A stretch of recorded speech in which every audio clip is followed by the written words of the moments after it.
Welcome back to the channel. My name's Adrian. Today I want to talk to you about an original Western TTRPG that is currently on Backerkit. There are a few days to go.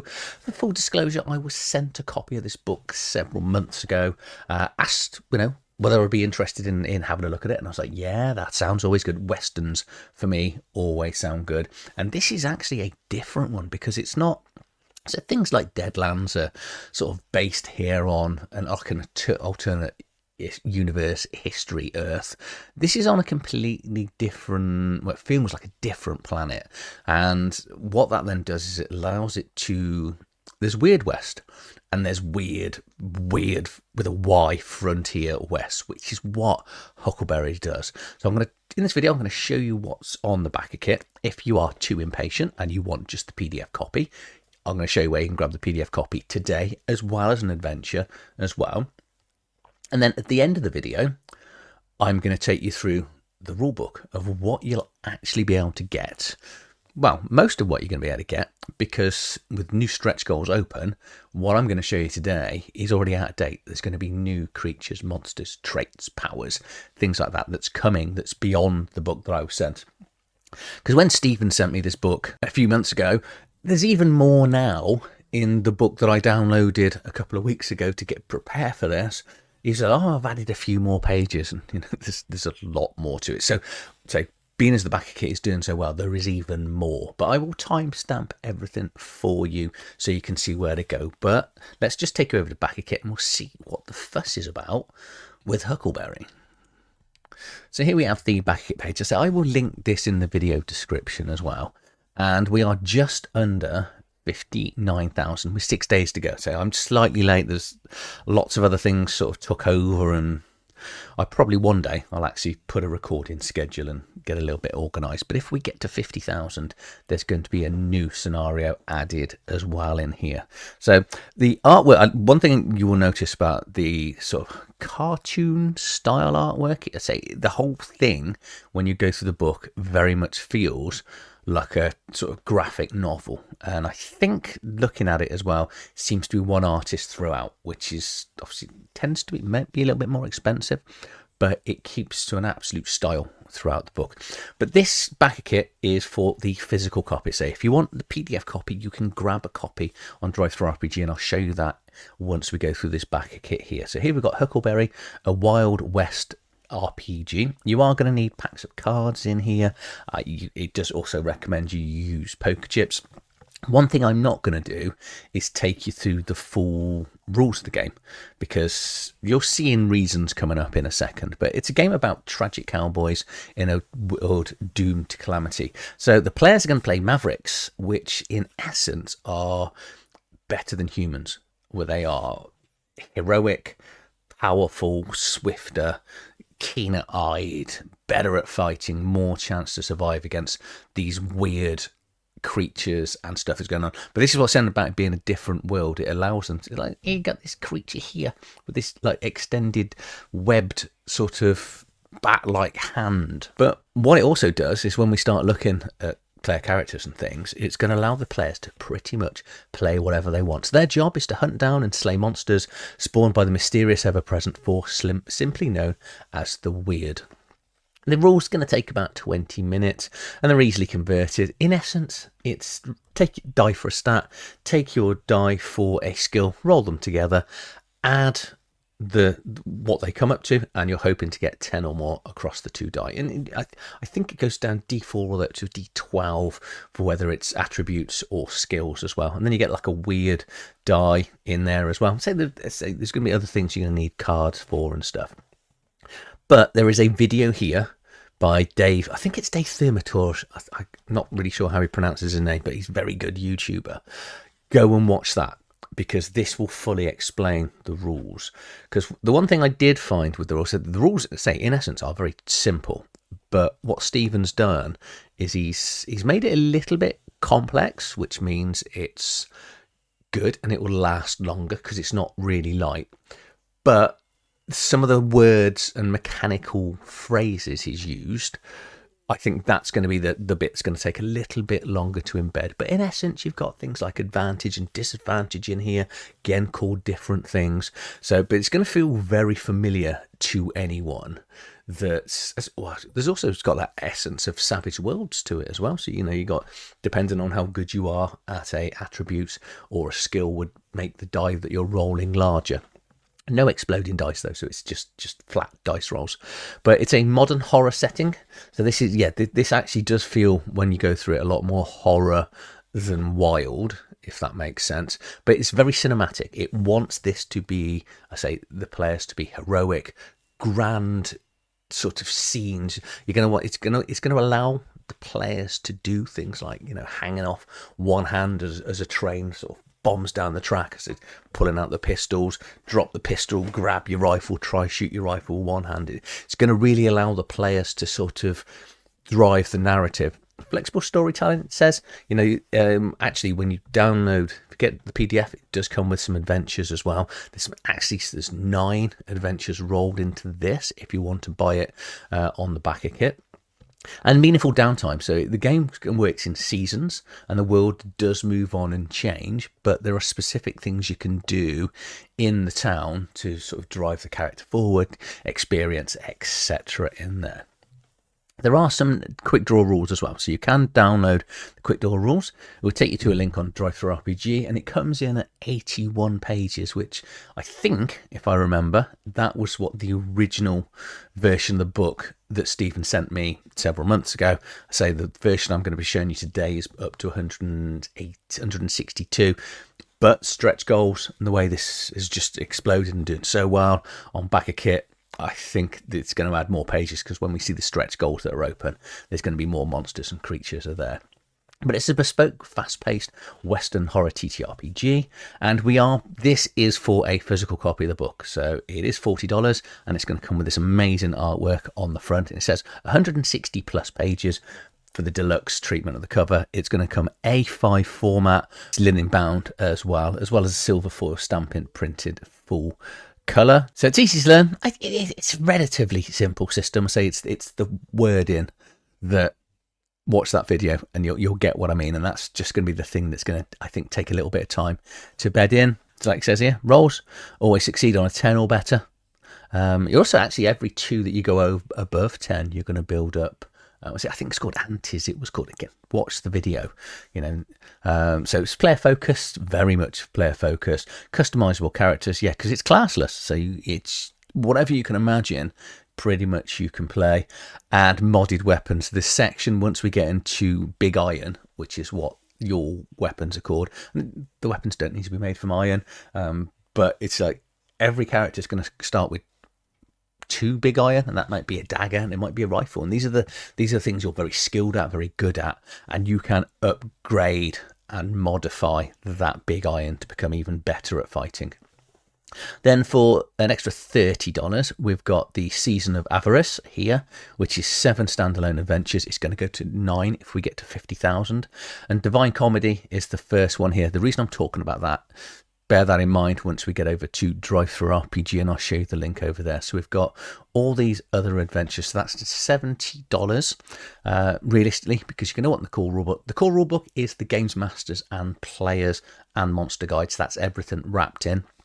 And then you're going to get what looks like, I think, will be at least at 9 adventures for that extra $30. And then we've got some add-ons here. So we've got a war bag, a load of dice, different dice options, playing cards, dice tray, and a patch. But this is what I mean about the stretch goals when we start looking at sort of new hostiles in here. A lot more hostiles, extra hostiles, new mechanics, player traits, a few more hostiles. So yeah, they're adding a ton of creatures. Oh, a bruiser. Well, Bruja, is that technically? Obviously, I know it's nothing to do with the vampire, but it's a woman with bird legs they keep hidden with long skirts. They brew potions, weave curses, and turn into large birds or fireballs to fly through the night sky. They feed on children and torment young women to make them join their ranks. New one here, Angle Biter. Not gonna go through these. The monster section is batshit crazy when we get into that. But again, I'll show you this. But this just gives you an idea of what's going on in this horrific world here. As you can see, you can play what you want. He's got devil legs, his devil's tail, and human face, but with big pointy ears. Players can just create anything they want to say. There is a live play as well. I'm sure it's linked. Did I see? Yeah, it was linked in here as well, which it's worth going watching this. So just to get an idea again of just how, without saying weird the world is or horrific, but it's really interesting the way it all works, which is what I say. I love Deadlands and games like that, but this is just, I'm glad it's different and not a clone, if that makes sense. This does feel an awful lot darker and horrific than Deadlands. And if you want to go on to DrivethruRPG because you're desperate to support the project and you want to be playing this now, so it's come in at 1891. It's probably about $23 US. But you do get a ton of stuff included. So you're going to get some wallpapers and some art. But more importantly, you're going to get that divine comedy. So you are going to get the first adventure. So if you want to just get on and play that, especially if while you're waiting for the physical copies to arrive. And we've got some handouts in here, form fillable here, character sheets in black and white and in colour, as well as the 4.1, which is the latest version of it there. So it comes in at 162 pages, and we're just going to see a little bit more art just before. Do you know what? I'm actually just going to go and show you and do a roll through of the core rulebook. I will review this fully in the future, but I'm not exactly sure, which is why I'm kind of doing it this way, because for those that want physical copies, I'd rather people catch this video now. So, you can go and grab that copy. So let's just get into what is currently available in the core rulebook. I say we're 162 pages. We know there's more because there's additional monsters. And so it's written here by Stephen Alexander, so it's writing and designing. Then a few people like Jeff Baker with editing, publishing. Ginny Loveday has done the editing, and George Salas done the cover and interior art there. If I butchered any of your names, I'm really sorry. But table of contents, so we've got what is Huckleberry, background of the world, nicely hyperlinked as well, playing the game, creating the Maverick, which is your player characters, attributes and Wyrd, the skills, traits, big irons, corral, which is all to do with the sort of horses, and actually there's more to the horses because I'm sure it said horses or buggies or something. But I'll go through that when we get to it. Kit and caboodle, which is like just additional items and scraps, and then drives for the characters, then putting down routes. I'm going to get into the weird frontier here.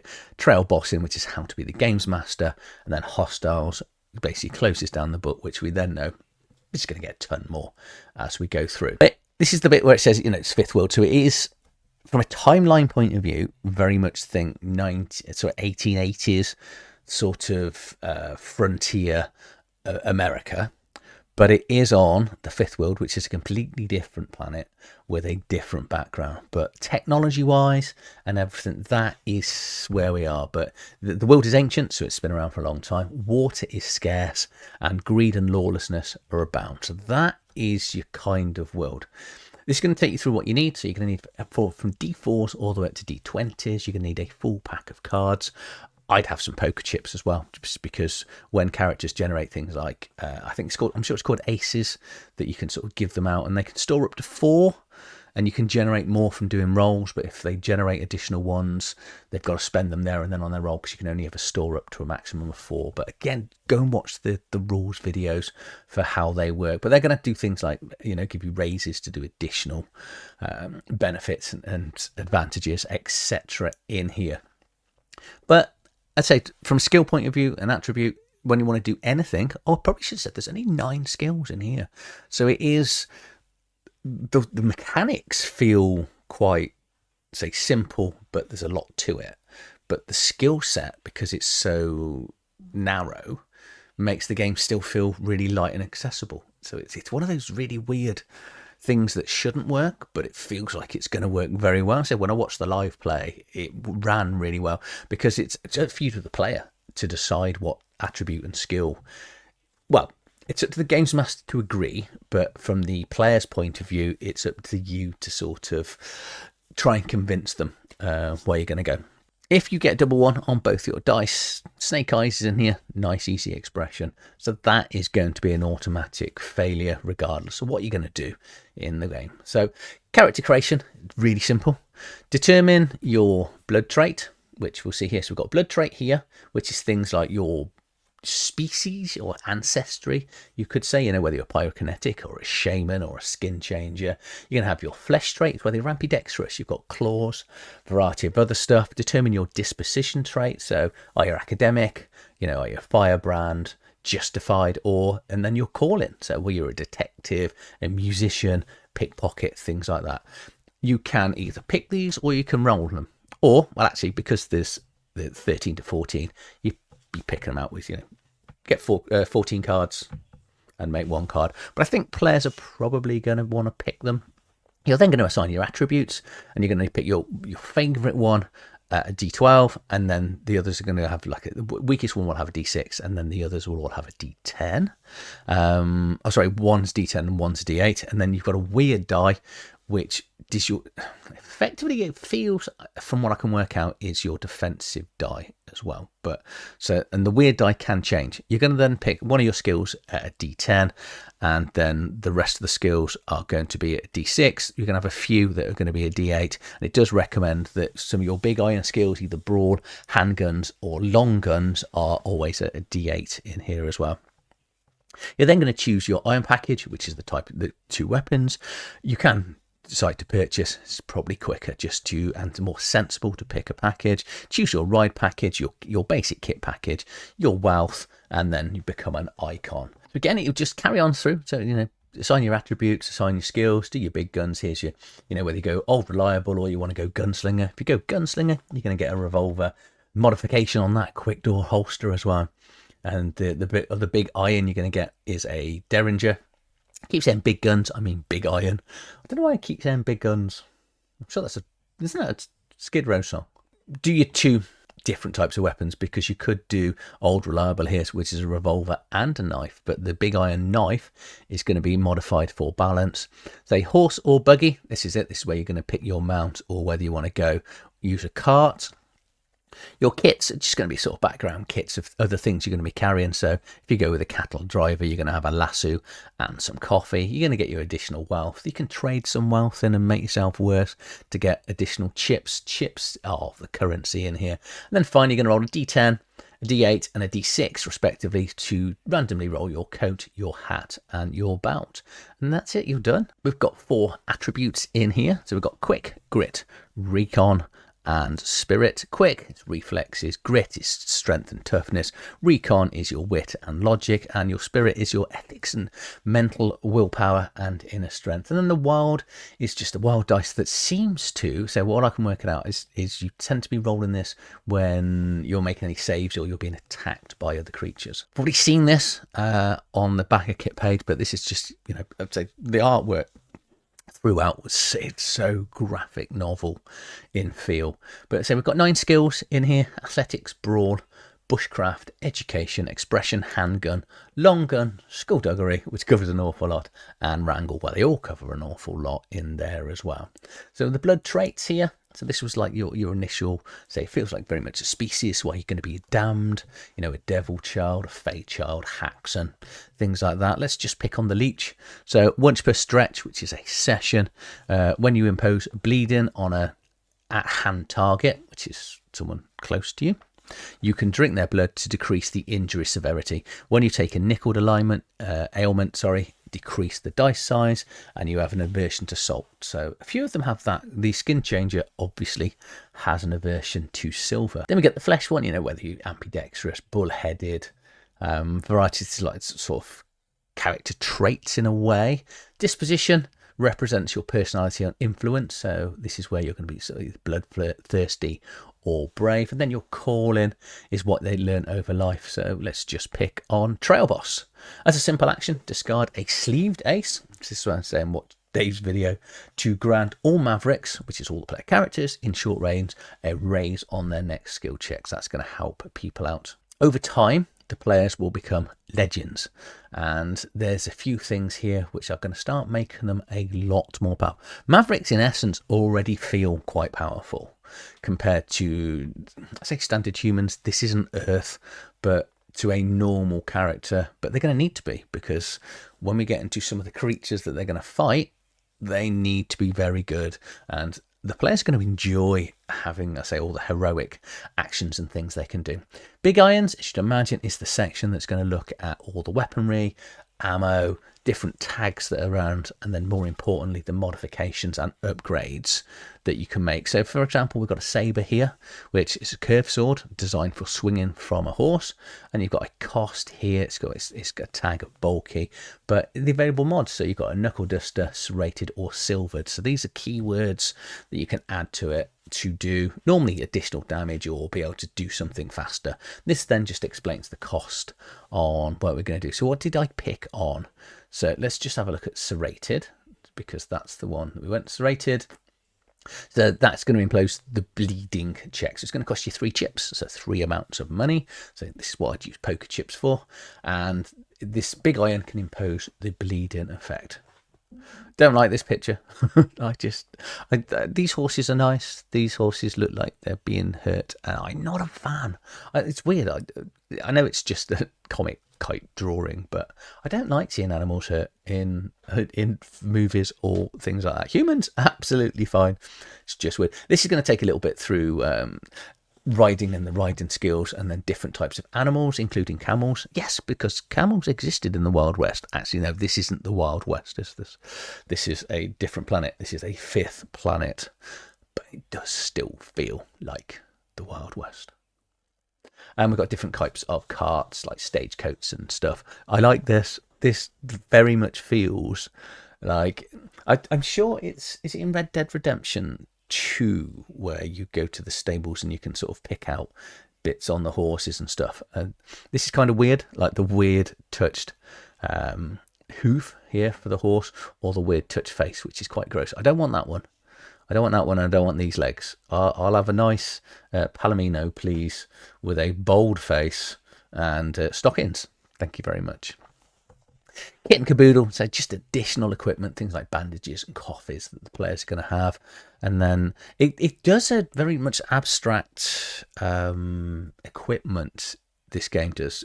So it automatically assumes that you're going to be carrying things like rope and stuff, and it doesn't expect the players to specifically keep track of all their equipment and stuff, which I like. You know, I like the fact that you buy it and it's got an actual value, but you're not expected to always have things. This is then going to be the rules in general. Decide on your attribute plus your skill, roll them all, look to get 10s, and you might get additional raises and things like that along there. The damage is quite brutal, because I think it was 4 or 6 boxes, I'm sure it was, that the players get when they're going to take damage. And when you've finally taken that 6th one, you're going to get into a realm of taking scars, and you might end up dying. But you've got this deal with the devil here, where the trail boss is going to make some sort of offer as the devil to, do you want to keep the character? But there's something you're going to have to give up, or something you're going to have to do it. And you've got this like horrible little bargain challenge thing that's quite good. I like that. The drive section here talks about when the Mavericks are going to take their fight to the wild. And it's going to talk you through how things work. So there's a bounty board in the local town that's going to put up jobs, and we've got a great example. I think most people know what a bounty board looks like, but this is going to be the drive for all the players. Here's a creature, and as a games master, there is a section where you can go and create your own weird creatures. There's going to be a ton of new ones anyway, but you can just create stuff, put up rewards for the players, and the players are going to go, okay, that's cool, this is where we're going to go, and you give them options of what they want to pick. Because even if you put 3 or 4 different creatures up there, the players are then driving their own game, as opposed to, because when you think of a lot of fantasy games, and looking at all the times I'm a games master, normally you'll have one hook for the players to go on one adventure or wherever it may be. And this is, you can allow the players to, well, they're going to make the choice on where they're going to go. They've only got a choice of 3 or 4 probably, but I think players actually like that. Then get into the pastime. So what you're going to do in between adventures while you're normally recovering, because recovery is slow, as you can imagine, in this game, because it's not a high magic, high fantasy setting where someone's going to touch you and all your hit points are going to come back. You're going to be using physicians and sawbones. I think that was it. Yeah, sawbones. The doctors are called in here to get your health back. But you can go to the gunsmith and buy new equipment. You can invest money in the banks, learn new skills and downtimes, things like that, as well as obviously go shopping, and then finally in the saloon to do a weird poker game here and gamble away. Details then of the Weird Frontier. I'm going to blast through this section because the world is what you want to make it, but it does give you a good outline of the world.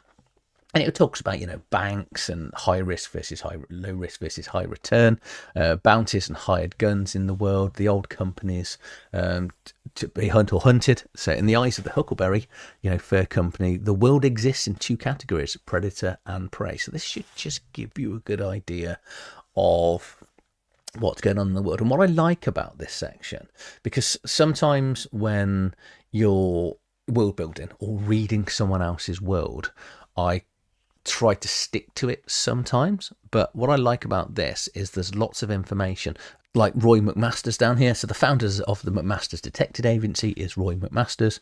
That's it, just name it after yourself.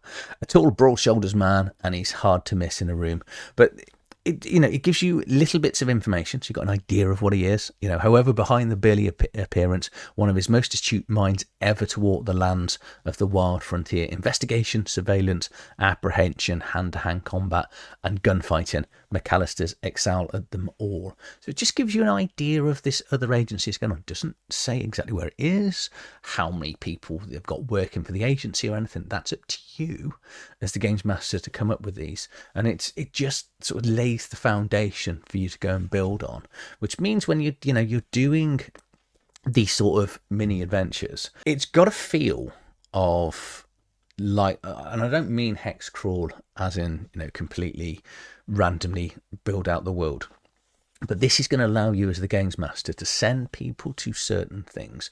We've got a load of leads here, which again is more about building. So again, little snippets of ideas of people they can go and see and interact with, or creatures or monsters that are doing something in an area. But it just allows you to have your little town and then just have them go out and discover a few things. You'll throw up a few NPCs that they meet on the way, and you'll just build the world with the players together. It's a very subtle but clever way of writing it, because I think it's a little bit easier to write a world in that way. But more importantly, you're not constricting the games master to your vision of the world, but you've still got what the world should be. Because when we get to trail boss, and this is just going to teach the players about gameplay and scraping, and fighting. And I like this section on searching for clues because it talks about 3 different types of clues: open clues, hidden clues, and locked clues. Open clues are, so the players should just know. You should be able to give them these things. So once they're in the vicinity of a clue, you let the players know. Hidden clues are hidden behind a skill check. And then you've got locked skills, which are locked. So there's something they need to do beyond a skill check to go and discover it. So give them the open clues if they're in the area, and then move on. And let's see if they can get the hidden clues. If they don't get the hidden clues or the locked clues, they hopefully have a little bit. This gives you a little example here about Dora Vix and how these sort of 3 different clue types are actually going to work. Harrowing Ordeals are different scenes that you can throw at the Mavericks to just, again, a little bit more lore, bit of world building in here. So let's just do a town ambush. So while relaxing in a small town, the Mavericks hear a ruckus outside. A massive group of outlaws are descending on the town, hitting from every side. There's well, actually, you could get the players to draw this card, or you could do it yourself as the games master. And depending on what suit they pick, and also whether it's a standard card or a face card, will determine what actually happens. So they're not massive scene things. These are just, again, a bit of lore, bit of world building in here. So for example, if you picked out the spade in here, a gunfight cracks throughout the air and a maverick takes a glancing shot. If it's a ace through to a 10, they're going to get a minor injury. If it's a face card, so a jack, king or queen, they're going to be afflicted by a nicked D8. Legendary kits are a variety of different kind of, let's just go with magical items that are in the world. So let's just pick on this claw pendant here. A palm-sized claw affixed to a pair of leather straps used as a necklace. The claw appears to hum with energy, and those who wear it feel invigorated. So it's a one-time use. For the remainder of your scene, your brawl attacks deal additional +3 base damage. You may also sweeten the pot to impose stunned as well. So there's a load of these, and they are one-off items. You know, there aren't a lot of them in the world. And then finally, we're going to get the hostiles, which is technically your beastry section in here. We've got some details on their ranks for a start. So are they easy pickings, troublemakers, fair fight, nemesis, tall tale? So easy pickings are, you should be able to throw multiple of these at the players and they should be able to have a lot of fun. Troublemakers are going to be a little bit harder. Fair fight, if there's 4 of them, in general, you're going to want 4. You know, if there's 4 of them, you've got 4 Mavericks. Nemesis, you might only want 1 or 2. Tall tale, you're definitely not going to want more than 1 of these because, you know, they're going to sat there with 80 health in there. It just details what they do, how you, well, when they do actions, we'll see here. So let's pick on, let's just pick on this blight. And again, you're picking cards out to determine what they're going to do and what action and attacks they're going to make. So this blight here, it's got 32 health. It's got the ghost tag. So we can go back here and go, what's the ghost tag? Ghost tag is here. So it's a spirit needing to be put to rest. Okay. And it's got a few aversions. So things that it doesn't really like, and then things that it likes doing. It's got a medium movement in here, but let's say let's go with a diamond we'll pick out. So dark tendrils shoot out from the blight, robbing a Maverick of the precious memory. So target a Maverick within short range, and then the threat is going to get a major injury affected by a yellow D10. If it's a face card, you're going to increase it to a moderate injury there too. So we've got things like brutes in here. So they've all got descriptions. I'd have loved more art in here, but you know, from talking to other designers and the more I'm learning about the industry, art is where the money goes. You know, if you can do the art yourself, it still takes time, but it does, because the art is tremendous in here. But as I say, you just think, oh, I could just do with a little bit more in here. But it's very hard to be critical of a smaller company that's got a really good project coming out. But you know, you just go, yeah, little bit of extra, what we'll call trapper. Interesting. Werewolf. He always excited to see werewolves in it. It makes sense actually, because obviously you've got the shapeshifter as one of the blood traits, I'm sure they were called. And then finally a zombie. Then just some inspired media. Obviously Tombstone is top of the list because of, you know, Huckleberry, I'm guessing, in there. So that is all that's, I say that's all, that's a lot. That's what's included in the core rulebook so far. As you can see by the Backerkit, that we've got a lot more coming. It really is nice to actually pick up a book that is very fresh, and I say original in because it's very hard to be completely original. We had a debate on my Discord the other day about it, and you know, nothing now is original, but to take a existing genre, say it very much feels like Deadlands and, you know, Down Darker Trails for Call of Cthulhu, but I think because it's taken off Earth, it just allows you to break the physics of Earth. And I know Deadlands and things like that breaks the physics of Earth because it's supernatural entities, but you're still bound by the laws and rules of physics. I know what I mean here. But what this does is, because it allows the players to be heroic, and you know, they're quicker, they're stronger, they're better at shooting, and I very much feel that this looks like the sort of game where you could quite openly mob the players with lots of those sort of crittery type people, and they're just going to go around like blasting and shooting and one-shotting loads of things and just having an absolute blast in it. You don't get that sort of thing with Deadlands, and especially Down Darker Tales. I like it. The rules are clear and simple. I say there are some wriggles, and that's terminology and names used, and that's just me. And I think it's right. 20 minutes. I say you sat and watched that video that's on the Backerkit, and you go, do you know what, I've got all the rules now. And you can, the good thing is you can send that video to everyone else. You don't need to send them a copy of the rule book. And then once everyone's got the basic rules, you can just sit down and play it. So if you want it today, because you don't want to wait, you can go and get it, grab it on DrivethruRPG. I say I'll put my affiliate link up for it, and you will get that first adventure as well. But if you want the physical copy with the limited edition book, and I love the fact it's A5. I'm really liking A5 books now. I do 5 A4 books. They look good on the shelf, but they take up a lot more space. Where with A5 books, and they're just easier to read and carry around.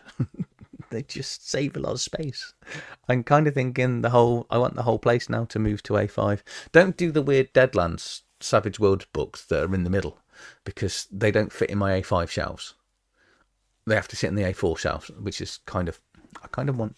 Yeah, it looks really good. Looks really good. Well done, Stephen. Thank you for sending me the copy. Sorry it's taken me a while to actually get this on camera. So I will do a full review once I've seen the final book. I can sit down and do a proper review. So if you've enjoyed this video, please like, share, subscribe to the channel. Go and support it on Backerkit.